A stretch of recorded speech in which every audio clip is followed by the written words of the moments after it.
हमो गुरु गोबिंद सिंह, हमो नानक आस, हमो रतन जोहर, हमो माणक आस। अमृत बाणी हर हर तेरी, सुन सुन होवे परम गत मेरी।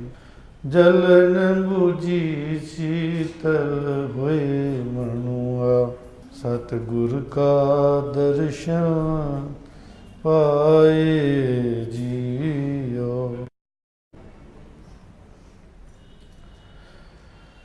250 अंग जी। ਧੰਨ ਗੁਰੂ ਅਰਜਨ ਦੇਵ ਮਹਾਰਾਜ ਦੀ ਪਾਵਨ ਬਾਣੀ 52 ਅੱਖਰੀ, ਜਿਹਦੀ ਵਿਚਾਰ ਲੜੀਵਾਰ ਗੁਰੂ ਸਾਹਿਬ ਬਖਸ਼ਿਸ਼ ਕਰ ਰਹੇ ਨੇ। ਪਹਿਲਾਂ ਓੰਗ ਅੱਖਰ ਦੀ ਗੁਰੂ ਪਾਤਸ਼ਾਹ ਨੇ ਵਿਚਾਰ 2 ਪੌੜੀਆਂ ਵਿੱਚ ਬਖਸ਼ਿਸ਼ ਕੀਤੀ ਹੈ। ਸੱਸੇ ਅੱਖਰ ਦੀ ਵਿਚਾਰ ਕੱਲ੍ਹ ਦੇ ਦੀਵਾਨ 'ਚ ਗੁਰੂ ਪਾਤਸ਼ਾਹ ਨੇ ਬਖਸ਼ਿਸ਼ ਕੀਤੀ। ਅੱਜ ਧੱਦੇ ਅੱਖਰ ਦੀ ਵਿਚਾਰ ਸਾਹਿਬ ਜੀ ਬਖਸ਼ਿਸ਼ ਕਰ ਰਹੇ ਨੇ।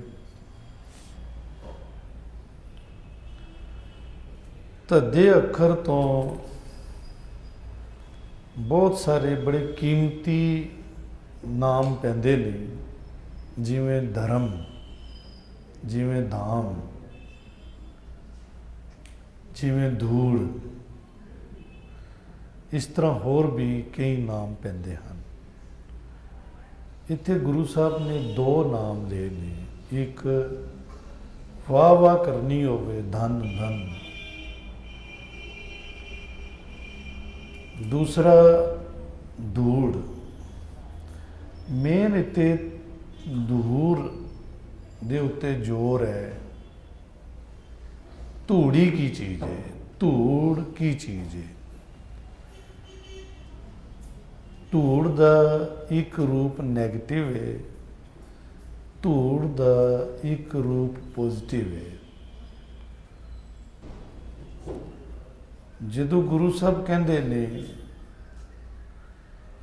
ਵੀ ਬੰਦਾ ਧੂੜ ਹੋ ਗਿਆ, ਮਿੱਟੀ ਹੋ ਗਿਆ, ਜੀਵਨ ਮਿੱਟੀ ਹੋ ਗਿਆ, ਜੀਵਨ ਧੂੜ ਹੋ ਗਿਆ, ਤੇ ਇਹਦਾ ਕੀ ਮਤਲਬ ਹੈ? ਜਦੋਂ ਕਹਿੰਦੇ ਨੇ ਵੀ ਇਹ ਮਾਨਸ ਜਨਮ ਬੜਾ ਕੀਮਤੀ ਸੀ ਪਰ ਮਿੱਟੀ ਹੋ ਗਿਆ, ਧੂੜ ਹੋ ਗਿਆ, ਤੇ ਉਹਨਾਂ ਦੇ ਕਹਿਣ ਦਾ ਮਤਲਬ ਇਹ ਹੈ ਕਿ ਆਵਾਗਮਨ ਦੇ ਵਿੱਚ ਇਹ ਧੂੜ ਹੋ ਜਾਂਦਾ, ਮਿੱਟੀ ਹੋ ਜਾਂਦਾ। ਕਿਸ ਤਰ੍ਹਾਂ ਮਿੱਟੀ ਹੋ ਜਾਂਦਾ? ਜਦੋਂ ਇਹ ਪਿਛਲੀ ਜੂਨੀਆਂ 'ਚ ਚਲਾ ਜਾਂਦਾ ਹੈ, ਜਦੋਂ ਇਹ ਬੈਕ ਗੇਅਰ ਮਾਰਦਾ ਹੈ, ਇਹ ਜੀਵ, ਇਸ ਜੀਵ ਦੀ ਆਤਮਾ ਜਦੋਂ ਬੈਕ ਗੇਅਰ ਮਾਰਦੀ ਹੈ, ਤੇ ਉਹ ਸਾਰਾ ਆਵਾਗਮਨ ਧੂਲ ਹੀ ਤੇ ਹੈਗਾ, ਹੋਰ ਕੀ ਹੈ? ਪਸ਼ੂ ਪਕਸ਼ੀ ਜਿੰਨੇ ਹਨ ਸਭ ਧੂਲ 'ਚ ਹੀ ਰਹਿੰਦੇ ਨੇ। ਛੋਟੇ ਛੋਟੇ ਜੀਵ ਤੁਸੀਂ ਦੇਖੋ, ਚੀਂਟੀਆਂ ਧੂਲ 'ਚ ਰਹਿੰਦੀਆਂ ਨੇ। ਪੇੜ ਜੂਨੀ ਹੈ, ਪੇੜ ਜੂਨੀ 'ਚ ਵੀ ਅਸੀਂ ਜੀਵ ਅਨੇਕ ਯੁੱਗ ਰਹੇ ਹਾਂ, ਕਿਉਂਕਿ ਪੇੜ ਦੀ ਲੰਬੀ ਉਮਰ ਯੁੱਗਾਂ ਤੱਕ ਹੁੰਦੀ ਹੈ। ਬਾਣੀ ਕਹਿੰਦੀ ਹੈ ਅਸੀਂ ਅਨੇਕ ਜਨਮ ਪੱਥਰ ਜੂਨੀ 'ਚ ਰਹੇ ਹਾਂ, ਪੱਥਰ ਧੂਲ ਹੀ ਤੇ ਹੈ। ਮਨੁੱਖ ਜਦੋਂ ਬੈਕ ਗੇਅਰ ਮਾਰਦਾ ਹੈ, ਇਹ ਪਤਾ ਨਹੀਂ ਹੈਗਾ ਕਿ ਇਹ ਪੱਥਰ ਬਣ ਸਕਦਾ ਹੈ, ਪੇੜ ਬਣ ਸਕਦਾ ਹੈ, ਇਹ ਪਸ਼ੂ ਬਣ ਸਕਦਾ ਹੈ। ਪਸ਼ੂਆਂ ਵਿੱਚ ਅਨੇਕ ਸ਼੍ਰੇਣੀਆਂ ਨੇ, ਪਕਸ਼ੀ ਬਣ ਸਕਦਾ ਹੈ, ਇਹ ਕੀਟ ਪਤੰਗੇ ਬਣ ਸਕਦਾ ਹੈ, ਇਹ ਛੋਟੀਆਂ ਛੋਟੀਆਂ ਚੀਂਟੀਆਂ ਬਣ ਸਕਦਾ ਹੈ। ਇਹ ਸਭ ਧੂਲ ਹੀ ਤੇ ਹੈ। ਇਹ ਧੂਲ ਸੀ ਤੇ ਧੂਲ ਫਿਰ ਦੁਬਾਰਾ ਬਣ ਸਕਦਾ ਹੈ। ਇਹ ਇੱਕ ਜਨਮ ਸੁਚੇਤ ਹੋਣ ਦੀ ਲੋੜ ਹੈ। ਇੱਥੇ ਕੁਝ ਕਰਨਾ ਹੈ। ਅਸੀਂ ਪਿਛਲੀਆਂ ਸਾਰੀਆਂ ਜੂਨੀਆਂ ਚੋਂ ਨਿਕਲ ਕੇ ਇਸ ਜੂਨੀ 'ਚ ਆਏ ਹਾਂ। ਇਸ ਜੂਨੀ ਦੇ ਵਿੱਚ ਜੋ ਕੁਝ ਕਰਨਾ ਹੈ ਅਸੀਂ, ਪਹਿਲਾਂ ਤੇ ਬੰਦੇ ਨੂੰ ਗਿਆਨ ਹੀ ਨਹੀਂ ਹੈ। ਬੈਕ ਗੇਅਰ ਬੜੀ ਜਲਦੀ ਮਾਰਦਾ ਬੰਦਾ, ਪਿੱਛੇ ਚਲਾ ਜਾਂਦਾ। ਪਿਛਲੀਆਂ ਜੂਨੀਆਂ ਦੀ ਪਕੜ ਹੈ, ਪਿਛਲੀਆਂ ਜੂਨੀਆਂ ਦੀ ਇਹਨੂੰ ਖਿੱਚ ਹੈ, ਮੁੜ ਮੁੜ ਉਹਨਾਂ ਜੂਨੀਆਂ 'ਚ ਚਲਾ ਜਾਂਦਾ। ਪਿਛਲੀਆਂ ਜੂਨੀਆਂ ਦਾ ਸੁਭਾਅ ਇਹਦੇ ਅੰਦਰ ਮੌਜੂਦ ਹੈ, ਇਸ ਲਈ ਇਹ ਬਾਰ-ਬਾਰ ਪਿੱਛੇ ਚਲਾ ਜਾਂਦਾ ਹੈ ਔਰ ਬੜੀ ਪ੍ਰੋਬਲਮ ਖੜੀ ਹੁੰਦੀ ਹੈ। ਅਗਰ ਮਨੁੱਖ ਜੀਵਨ ਦੇ ਵਿੱਚ ਦੀਵਾ ਜਗਾਏ ਨਾਮ ਦਾ, ਇਹ ਸਰੀਰ ਇੱਕ ਮਿੱਟੀ ਹੈ, ਇਸ ਮਿੱਟੀ ਦੇ ਵਿੱਚ ਨਾਮ ਦਾ ਦੀਵਾ ਜਗਾ ਲੈ, ਇਹ ਜੀਵਨ ਰੋਸ਼ਨ ਹੋ ਸਕਦਾ ਹੈ, ਇਹ ਜੀਵਨ ਚਾਨਣ ਹੋ ਸਕਦਾ ਹੈ, ਇਹ ਪਰਿਪੂਰਨ ਪਰਮਾਤਮਾ 'ਚ ਸਮਾ ਸਕਦਾ ਹੈ।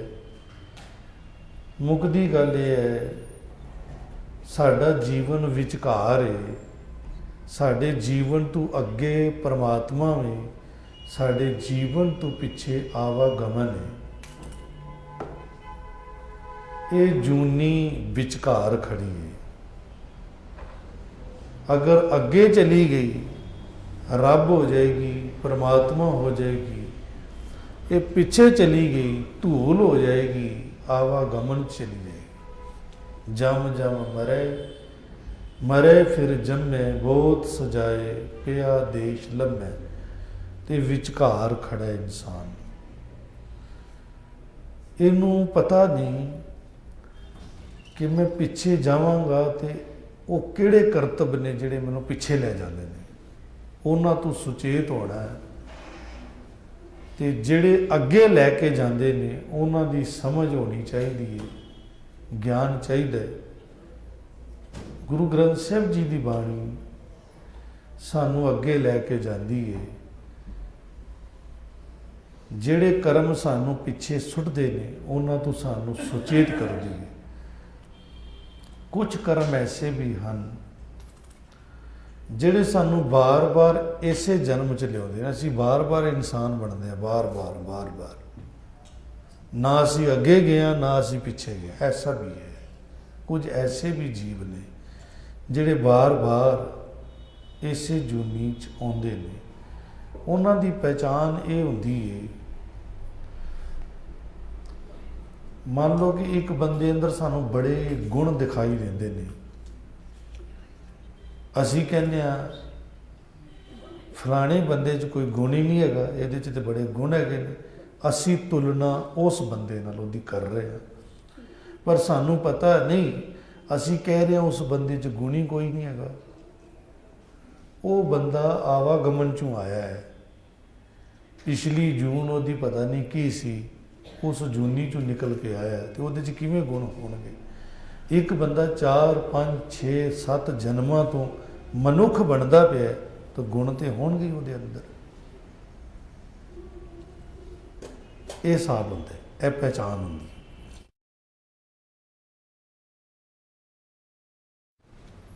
ਮਤਲਬ ਕਿ ਕਿਸੇ ਦੀ ਵੀ ਤੁਲਨਾ ਕਿਸੇ ਨਾਲ ਨਹੀਂ ਕੀਤੀ ਜਾ ਸਕਦੀ। ਹਰ ਇੱਕ ਦਾ ਆਪਣਾ ਕਰਮ ਹੈ, ਹਰ ਇੱਕ ਦੀ ਆਪਣੀ ਲਾਈਫ ਹੈ। ਕਿਸੇ ਦੀ ਤੁਲਨਾ ਕਿਸੇ ਹੋਰ ਨਾਲ ਕਰਕੇ ਉਸ ਨੂੰ ਕੀ ਸਿੱਧ ਕੀਤਾ ਜਾ ਸਕਦਾ ਹੈ, ਉਸ ਪ੍ਰਤੀ ਕੀ ਸਿੱਧ ਕੀਤਾ ਜਾ ਸਕਦਾ? ਕੁਝ ਨਹੀਂ ਕੀਤਾ ਜਾ ਸਕਦਾ। ਜੀਵਨ ਹੈ, ਜੀਵਨ ਦਾ ਜਾਂ ਤੇ ਬੈਕ ਪਤਾ ਹੋਵੇ ਕੀ ਹੈ, ਕਿੱਥੋਂ ਆਇਆ ਜੀਵ, ਤਾਂ ਤੇ ਕੋਈ ਹਿਸਾਬ ਲਗਾਇਆ ਜਾ ਸਕਦਾ। ਤੇ ਜੇ ਪਿਛਲਾ ਕਰਮ ਹੀ ਨਹੀਂ ਪਤਾ, ਉਹਦਾ ਅਲੱਗ ਤੇ ਤੁਲਨਾ ਕਰਦੇ ਰਹੋ, ਨਹੀਂ ਹੋ ਸਕਦੀ ਤੁਲਨਾ। ਗੁਰੂ ਸਾਹਿਬ ਬਖਸ਼ਿਸ਼ ਕਰਨ, ਇਹਦੇ 'ਚ ਇਹੀ ਗੱਲ ਦੱਸੀ ਹੈ ਗੁਰੂ ਸਾਹਿਬ ਨੇ। ਇੱਕ ਪਾਸੇ ਕਹਿੰਦੇ ਨੇ ਕਿ ਧੂੜ ਨਹੀਂ ਹੋਣਾ, ਆਵਾਗਮਨ 'ਚ ਨਹੀਂ ਜਾਣਾ, ਧੂੜ ਹੋ ਜਾਏਗਾ। ਇੱਕ ਪਾਸੇ ਕਹਿੰਦੇ ਨੇ ਧੂੜ ਹੋ ਜਾ। ਇਹ ਦੋਵੇਂ ਤਰ੍ਹਾਂ ਦੀ ਧੂੜ ਕੀ ਹੈ? ਆਓ ਇਹਨੂੰ ਸਮਝਦੇ ਹਾਂ। सलोक धन धन कहाँ पुकारते, माया मोह सब कूर। ये सारी ब्रिज भाषा है, बड़ी मिठी प्यारी भाषा है ब्रिज भाषा। बड़े बड़े लोक गीत इस भाषा च हैगे ने। गुरु ग्रंथ साहिब च वधीक भाषा यही चलती है, बाकी भाषावां भी हैं पर ब्रिज भाषा के अंश ज़्यादा दिखते हैं। इत्थे धन का अर्थ है पैसा। कहते धन धन कहाँ पुकारते, कहते धन धन क्यों पुकारते हो भाई। जिवें कहना माया मनु न वीसरै, मांगे दम्मा दम। कईयां दे मन चों माया निकलती नहीं, पैसा निकलता नहीं। पहला ही बथेरा होंदा, होर मंगते हैं, होर मंगते हैं। उन्हां दी जरूरत भी नहीं होंदी, फिर मंगते हैं। कि नहीं मंगना चाहिए, की लोड़ है मंगण की। जिहड़ा आ रहा ठीक है, मंगण की लोड़ है। तो चलो जिन्हों जरूरत है उन्हें जरूरत लिए मंग भी लिया, तो कोई बुरी गल भी नहीं है। जरूरत लिए मंग लिया, क्योंकि माया गुजरा नहीं। तो जरूरत पूरी हो जाए फिर भी वो माया मंगते रहते हैं। माया मनु न वीसरै, मांगे दम्मा दम। सो प्रभ चित न आवई, नानक नहीं करम। गुरु साहब इत्थे कहते हैं धन धन कहाँ पुकारते, जिहड़े बिना जरूरत तो मंगी जाते हैं उन्होंने कहते धन धन काहदे लई पुकारदे हो, पैसा पैसा काहदे लई पुकारदे हो। तुहानूं पता नहीं माया दा मोह जिहड़ा है, माया दी पकड़, माया दा मोह, ये सब झूठ है, कूड़ है। झूठ का मतलब, झूठ का मतलब भी ये नाल नहीं निभदा। जिसने भी ये नाल मोह कीता है, ये नाल मन जोड़िया है, मन नहीं जोड़ना ये नाल। बाकी माया जो आ रही है आवे, कोई गल नहीं, वाहिगुरु दे रही है ठीक है, ਉਹਦਾ यूटिलाइज भी सिखावे। महाराज मेहर करे, माया देंदे, माया का यूटिलाइज भी सिखावे, ਉਹਦਾ इस्तेमाल भी सिखावे। माया होगी बहुत, बंदा बेईमान ना बन जाए। माया होगी बहुत, माया बंदा बेरहम ना हो जाए। माया होगी बहुत, बंदा अयाश ना बन जाए। ऐसा अक्षर होंदा है। माया होगी, कोई भगत बन गया, बड़ी प्यारी गल है। सतसंगी हो गया, बड़ी अच्छी गल है। प्रभु प्यारा हो गया, अच्छी गल है। इत्थे कह रहे हैं भी सिर्फ पैसा ही पैसा पुकारना ठीक नहीं, जरूरत ले लेना ठीक है। तो माया का मोह जिहड़ा है, माया की जिहड़ी पकड़ है, लगाओ, माया दे नाल जिहड़ा लगाओ है, ये झूठ है, कूड़ है। लगाओ वाहिगुरु नाल होना चाहिए। जे नहीं होएगा तो फिर की होया, अगे फिर समझाते हैं। नाम बिहूने नानका, होत जात सब तूर। कहते नाम तो बिना जड़े ने, नाम तो बिहूने जड़े ने, नानका अपने आप को कह रहे हैं, अपने ते लागू करके समझा रहे हैं। नाम तो जड़े बिहूने ने, बिहूने होंदा जड़े नाम तो बिना जींदे ने। बिहूने का भाव जिन्हां दा संबंध नाम नाल नहीं है, नाम दे नाल लगाओ नहीं है। वो होत जात हो जाते ने सारे, की हो जाते ने, धूड़ हो जाते ने। भाव के बैग गिर लगता, फिर आवागमन च चले जाते हैं, छोटिया छोटिया जूनिया जाके घूमते हैं। हुक्मी उत्तम नीच, हुक्म लिख दुख सुख पाइए, एक ना हुक्मी बख्शीश, एक हुक्मी सदा पवाइए। हुक्म दे विच ही भटकाए जाते, भटक रहे हैं। फिर वो अनेक जूनिया दे विच भटकते, ये धूड़ हो गए ने। इनू कहते धूड़ होना। नाम तो बिना वो धूल हो जाते ने, मिट्टी हो जाते ने। नाम बिना माटी संग रलिया,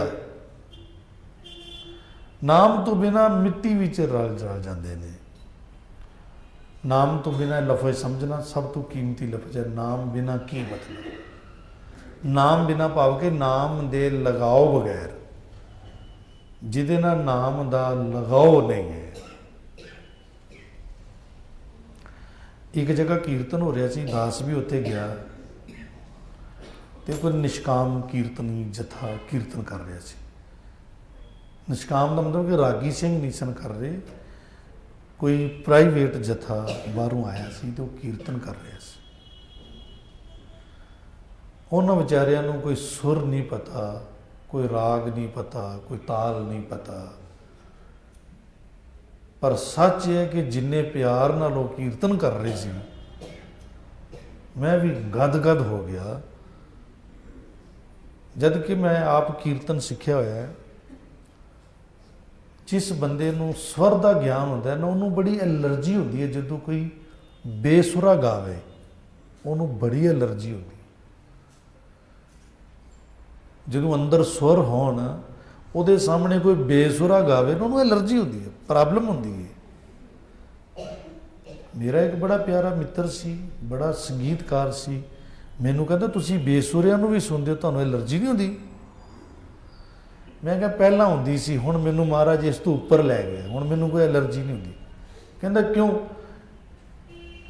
मैं कहा हुण मैं स्वर के चक्कर च नहीं पैंदा कि इन्हें स्वर की लाया, ये भी हंकार है, स्वर की लाया। गुरु साहब स्वर थोड़ी देखते नहीं, गुरु साहब देखते नहीं किस प्यार च करते कीर्तन। उन्होंने बड़े प्यार च कीर्तन किया, उन्होंने कोल कोई स्वर ही नहीं सी, कोई ताल भी नहीं सी, पर जिस प्यार दे विच वो शब्द गा रहे सी, जिस प्यार दे विच उन्होंने गुरमंत्र लगाया, गुरमंत्र की रफ्तार बहुत तेज, उन्होंने गुरमंत्र का जाप जपिया उन्होंने। मैं जी गल कह लगा सी, उस तो बाद एक कथाकार सन, उन्होंने कथा की, तो कथा विच उन्होंने ये गल कही भी ये गुरमंत्र तेज तेज नहीं गाना चाहिए, इन्ना तेज वाहिगुरू वाहिगुरू वाहिगुरू वाहिगुरू नहीं गाना चाहिए, कहते इनू तो आस्ता आस्ता गाना चाहिए। जिहड़ी मैं सांझ कर लगा सी वो ये सी, वाहिगुरू दे घर च आस्ता आस्ता नाल कोई मतलब नहीं है, तेज नाल भी कोई मतलब नहीं है। उन्हें ये नहीं वेखना कि बड़ा तेज गा रहा सी तो ये मेरा भगत नहीं हो सकता, जे बड़ा आस्ता गा रहा सी तो मेरा भगत हैगा। उत्थे तेज आस्ता की गल भी नहीं है, उत्थे स्वर की गल भी नहीं है, उत्थे प्यार की गल है। किस भावना च गा रहे, किन्नी किस वजद विच गा रहे, कितना समर्पित होके गा रहे। सिर दिता हुआ है, सिख ने सिर दे दिता है, ये सतगुरु तेरा सिर, सिर दिता होया जिसने वो गा रहा है। तो जिमें भी गावे, तेज गावे तो ठीक है, आस्था गावे तो ठीक है, वो प्यार की गल है। कई बार सानू एक गुरमंत्र प्रति बड़े शक होंदे ने, अपनी अपनी टैक्निक दसते हैं भी इनू इस तरह जपो या इस तरह जपो। सच गल है कि जिमें मर्जी जपो, बस प्यार च जपो, समर्पित होकर जपो, अपने आप गल बन जाएगी। अपने आप समर्पित होकर जपो, ओदे होके जपो, तेज जपो, बिना सुर तो जपो, सुर च जपो, ओनू परवाह नहीं। जिन प्रेम कियो तिन ही प्रभ पायो, ये इन्ना सौखा है नाम जपना। अगर समर्पित न होवो, अपनी मत करो, अपनी जिद करो, तो इस तो ज़्यादा फिर औखा भी कुछ नहीं है, बहुत औखा है, ये सब तो औखा है। तो जे वो सौखा कर दे तो इस तो सौखा भी फिर कुछ नहीं, बहुत सौखा हो जाता भगत। खैर भगत ने तो सौखे ही रहना है, उन्होंने कोई प्रॉब्लम नहीं। नाम जिहड़ा सारियां प्रॉब्लम्स दूर कर देना है। गल ये कि नाम दे नाल लगाव होना चाहिए। हाँ ये है कि जिवें असीं गुरमंत्र जप रहे हैं, लगाव तो है नहीं साडा, वो फिर प्रॉब्लम करेगा। जिवें असीं पाठ कर रहे हैं, लगाव तो साडा है नहीं, फिर पाठ विच प्रॉब्लम होएगी।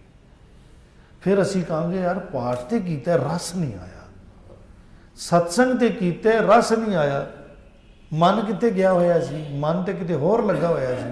ਰਸ ਕਿਹਨੂੰ ਆਣਾ ਸੀ? ਰਸ ਆਣਾ ਮਨ ਨੂੰ। ਇੱਥੇ ਲਗਾਓ ਦੀ ਗੱਲ ਕਹੀ ਹੈ, ਜਿਹਨੂੰ ਮੋਹ ਕਿਹਾ।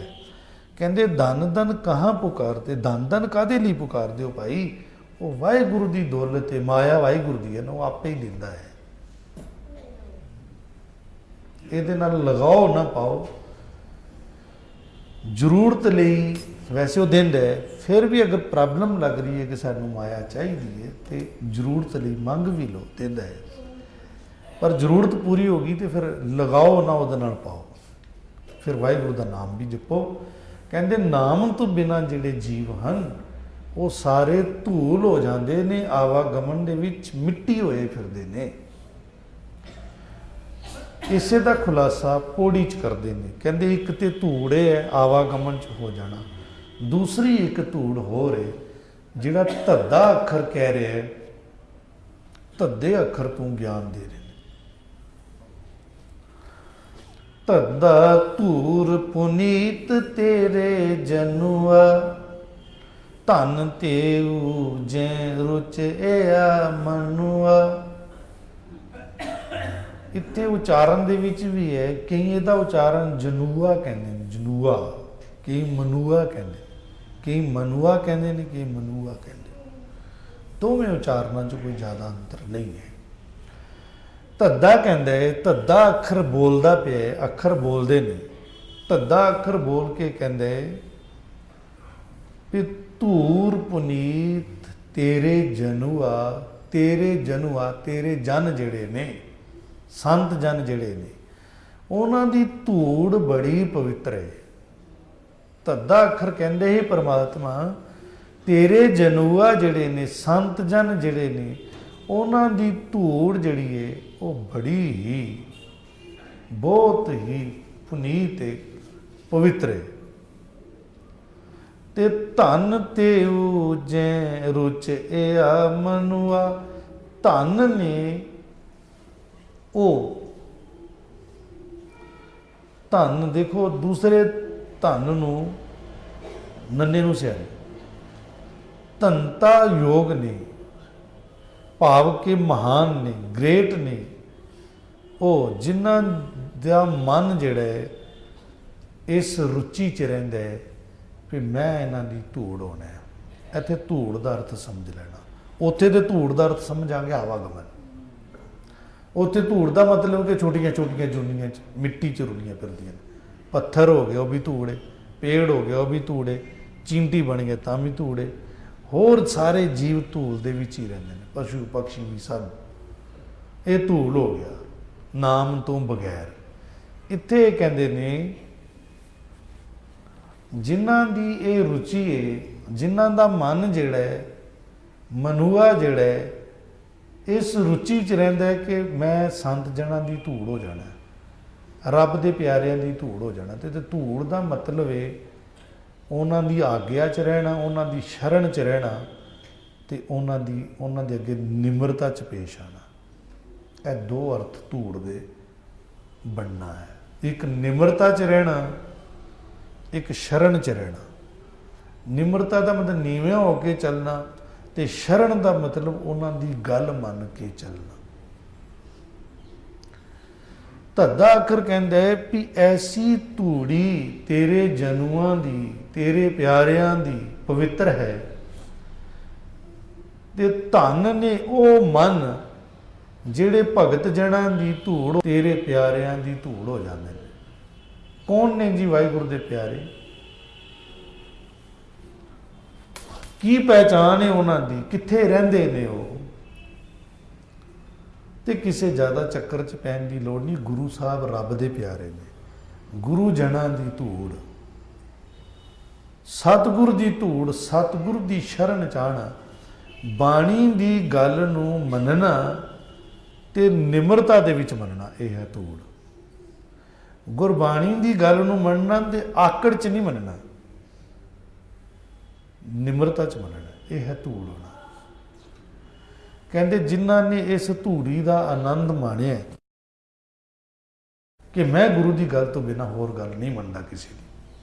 ਧਨ ਨਹੀਂ ਬਾਛੇ ਸੁਰਗ ਨ ਆਛੇ, ਐਸੇ ਬੰਦੇ ਧਨ ਨਹੀਂ ਮੰਗਦੇ। ਉਹਨਾਂ ਦੇ ਅੱਗੇ ਧਨ ਰੱਖ ਦਿਓ, ਬੇਕਾਰ ਸਾਰਾ। ਸੁਰਗ ਨ ਆਂਛੇ, ਉਹਨਾਂ ਅੱਗੇ ਸੁਰਗ ਰਾਜ ਵੀ ਰੱਖ ਦਿਓ ਤਾਂ ਵੀ ਬੇਕਾਰ।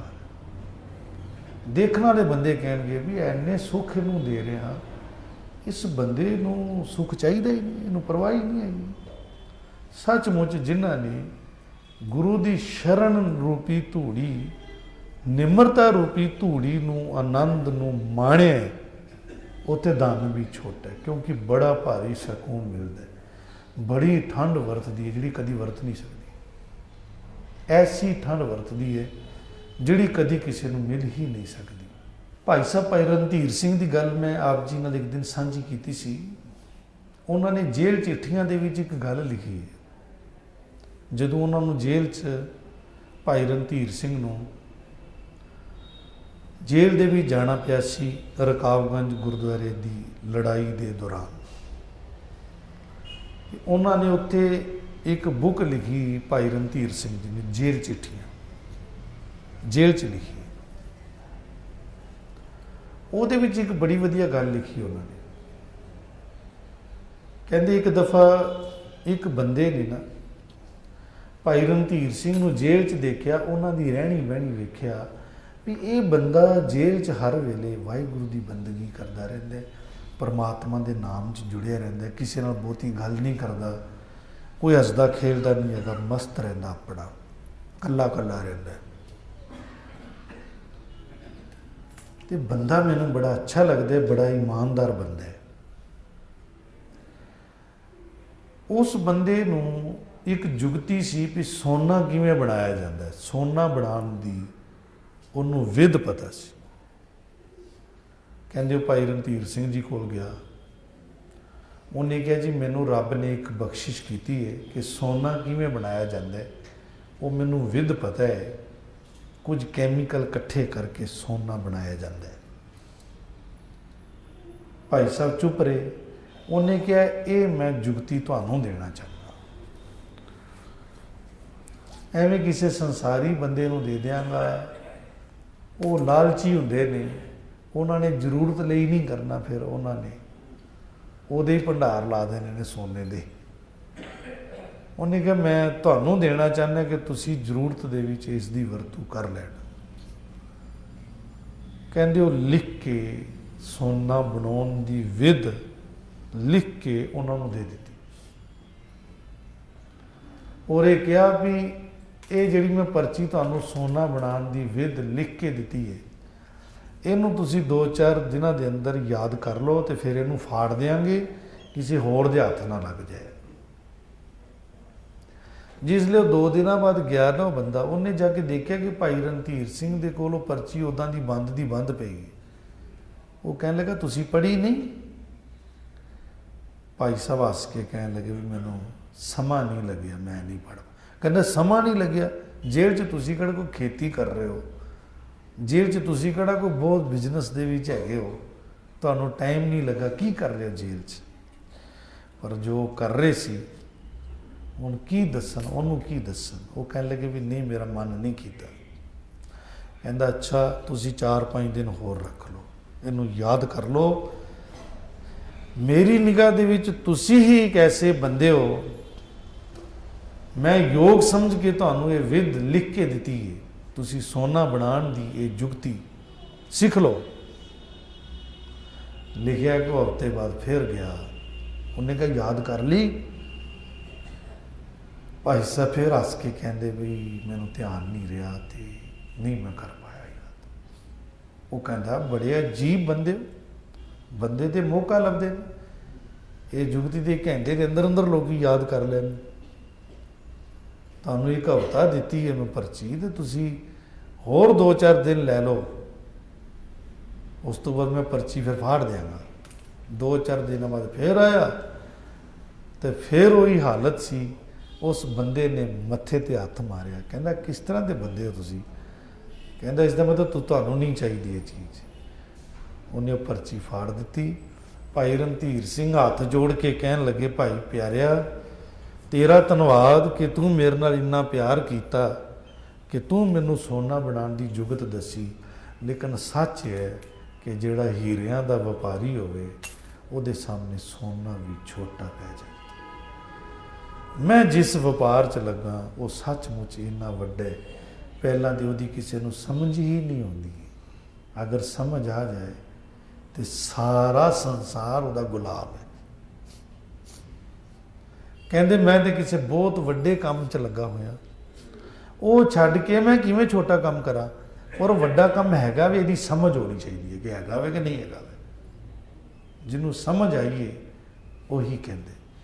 जिथे बाबा कबीर जी भी ये गल कहते हैं, किन ही बन जिया कांशी तांबा, किन ही लौंग सपारी, संतो बन जिया नाम गोविंद का, ऐसी खेप हमारी।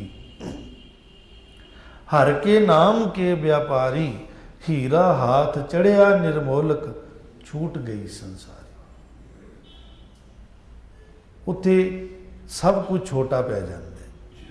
इत्थे गुरु पातशाह कहते हैं कि वह धन नहीं लभदे, धन नहीं लोड़दे, उन्होंने धन नाल खुश नहीं किया जा सकता। मूर्ख ने संसारी ਜਿਹੜੇ ਭਗਤਾਂ ਨੂੰ ਧਨ ਦੇ ਕੇ ਖੁਸ਼ ਕਰਨਾ ਚਾਹੁੰਦੇ ਹੋਣਗੇ, ਉਹ ਧਨ ਨਹੀਂ ਬਾਂਛੇ, ਕਹਿੰਦੇ ਧਨ ਨਹੀਂ ਲੋੜਦੇ, ਸੁਰਗ ਨਾ ਆਛੇ, ਉਹਨਾਂ ਨੂੰ ਬਹੁਤ ਫੈਸਿਲਿਟੀਜ਼ ਦੇ ਦਿਓ, ਉਹ ਨਹੀਂ ਰਹਿ ਪਾਉਂਦੇ। ਮੇਰਾ ਇੱਕ ਦੋਸਤ ਸੀ, ਗੁਰਸਿੱਖ ਸੀ, ਬੜੀ ਉੱਚੀ ਅਵਸਥਾ ਸੀ, ਪਤਾ ਨਹੀਂ ਕਿਤੇ ਮਿੱਤਰਤਾ ਪੈ ਗਈ ਤੇ ਮੈਂ ਉਹਨੂੰ ਜ਼ਿਆਦਾ ਦੇਰ ਰੱਖ ਹੀ ਨਹੀਂ ਪਾਇਆ। हर तरह की फैसिलिटी दी उन्होंने, हर तरह की फैसिलिटी दी।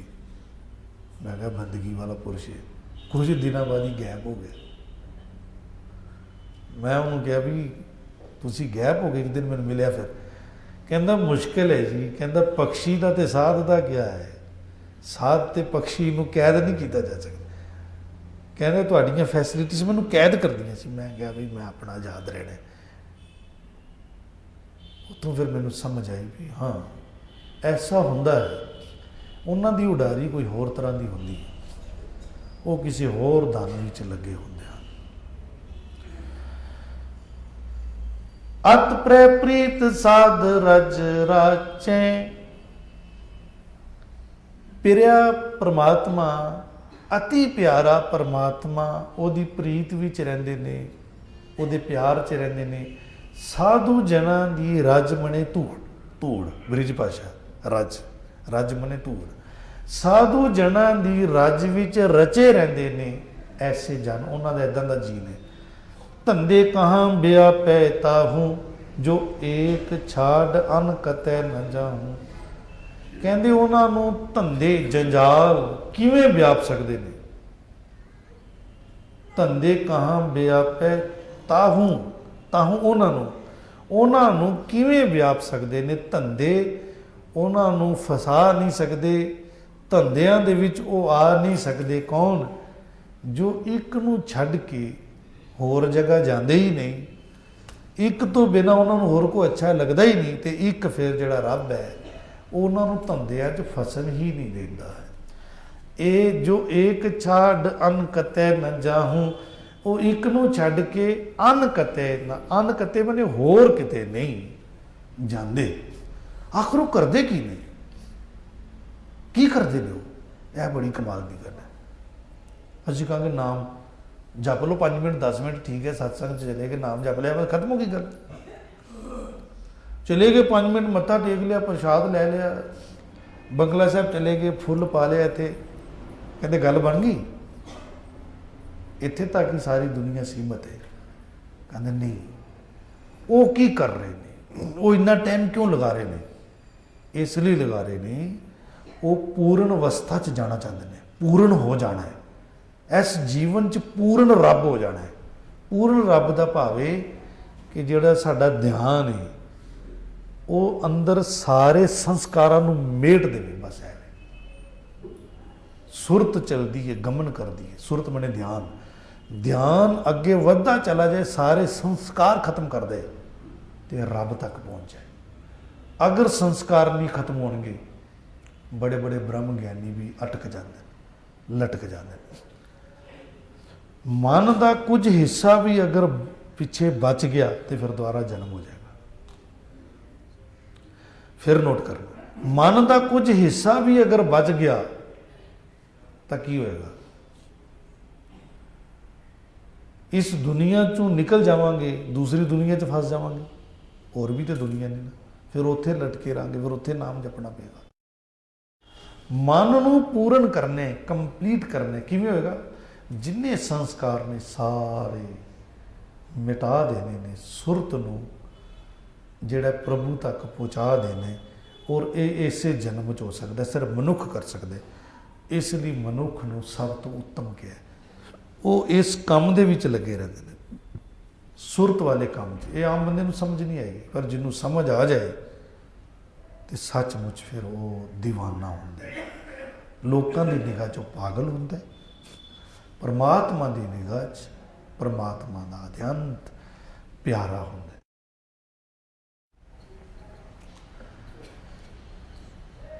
ਜਾਂ ਕਹੀਏ ਦਿਓ ਪ੍ਰਭ ਨਾਮ, ਨਾਨਕ ਸਾਧ ਪੂਰਨ ਭਗਵਾਨ।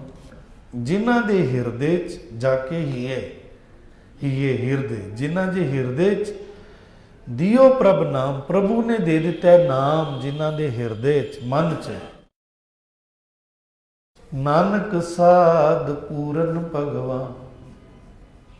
ਇਹ ਨਾਨਕ ਆਖ ਐਸੇ ਸਾਧ ਜਨ ਜਿਹੜੇ ਨੇ ਉਹ ਪੂਰਨ ਭਗਵਾਨ ਦਾ ਰੂਪ ਨੇ, ਉਹ ਰੱਬ ਜੈਸੇ ਨੇ, ਜਿਨ੍ਹਾਂ ਦੇ ਅੰਦਰ ਨਾਮ ਦਾ ਵਾਸ ਹੋ ਗਿਆ। ਪਰਮਾਤਮਾ ਦੀ ਯਾਦ, ਪਰਮਾਤਮਾ ਦਾ ਨਾਮ ਹੈ, ਪਰਮਾਤਮਾ ਦੇ ਗੁਣ, ਪਰਮਾਤਮਾ ਦਾ ਨਾਮ ਹੈ। ਇਹ ਰੱਬ ਵਰਗਾ ਬਣਾ ਦਿੰਦਾ, ਪੂਰਨ ਕਰ ਦਿੰਦੇ ਨੇ। ਸੰਸਾਰੀ ਬੰਦੇ ਦੇਖੋ, ਉਹਨਾਂ ਨੂੰ ਕਿੰਨਾ ਕੀਮਤੀ ਜਨਮ ਮਿਲਿਆ, ਉਹ ਸਾਰਾ ਅਜਾਈਂ ਗਵਾ ਰਹੇ ਨੇ। ਉਹ ਸਿਮਰਨ ਤੇ ਬੈਠਦੇ ਹੀ ਨਹੀਂ, ਬੰਦਗੀ 'ਚ ਬੈਠਦੇ ਹੀ ਨਹੀਂ, ਧਿਆਨ ਸਾਧਨਾ ਕਰਦੇ ਹੀ ਨਹੀਂ, ਧਿਆਨ ਨੂੰ ਲਗਾਉਂਦੇ ਹੀ ਨਹੀਂ ਨਾਮ 'ਚ। ਜਦ ਕਿ ਨਾਮ ਨੂੰ ਜਿੰਨਾ ਧਿਆਨ 'ਚ ਲਗਾਉਣੇ, ਉਨਾ ਜਲਦੀ ਜਲਦੀ ਕੰਮ ਹੋਏਗਾ। ਜਿੰਨਾ ਸਮਾਂ ਦਿਆਂਗੇ ਉਨੀ ਜਲਦੀ ਕੰਮ ਹੋਏਗਾ ਨਾ।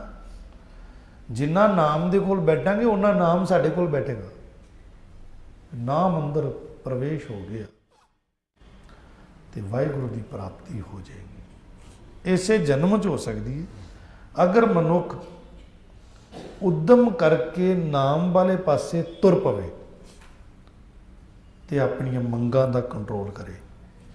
ਜੇ ਵਿੱਚ ਮੰਗਾਂ ਸ਼ੁਰੂ ਹੋ ਗਈਆਂ ਤੇ ਫਿਰ ਜਿਹੜਾ ਨਾਮ ਦੇ ਵਿੱਚ ਫਰਕ ਪੈਂਦਾ, ਕਮਾਈ ਫਿਰ ਵਰਤਣੀ ਸ਼ੁਰੂ ਹੋ ਜਾਂਦੀ। ਆਓ ਇਹਨਾਂ ਸ਼ਬਦਾਂ ਨੂੰ ਪੜ੍ਹ ਲਈਏ, ਫਿਰ ਸਮਾਪਤੀ। ਸ਼ਲੋਕ। ਧਨ ਧਨ ਕਹਾਂ ਪੁਕਾਰਤੇ, ਮਾਇਆ ਮੋਹ ਸਭ ਕੂਰ। ਨਾਮ ਬਿਹੁਨੇ ਨਾਨਕਾ, ਹੋਤ ਜਾਤ ਸਭ ਧੂਰ ਪੋੜੀ। ਧੱਦਾ ਧੂਰ ਪੁਨੀਤ ਤੇਰੇ ਜਨੁਆ, ਧਨ ਤੇਉ ਜੈ ਰੁਚ ਇਆ ਮਨੁਆ। ਧਨ ਨਹੀਂ ਬਾਂਛੈ ਸੁਰਗ ਨ ਆਂਛੈ, ਅਤ ਪ੍ਰੈ ਪ੍ਰੀਤ ਸਾਧ ਰਜ ਰਾਚੈ। ਧੰਦੇ ਕਹਾਂ ਬਿਆਪੈ ਤਾਹੂੰ, ਜੋ ਏਕ ਛਾੜ ਅਨ ਕਤੈ ਨ ਜਾਹੂੰ। ਜਾ ਕੇ ਹੀਐ ਦਿਓ ਪ੍ਰਭ ਨਾਮ, ਨਾਨਕ ਸਾਧ ਪੂਰਨ ਭਗਵਾਨ। ਵਾਹਿਗੁਰੂ ਜੀ ਕਾ ਖਾਲਸਾ, ਵਾਹਿਗੁਰੂ ਜੀ ਕੀ ਫਤਿਹ।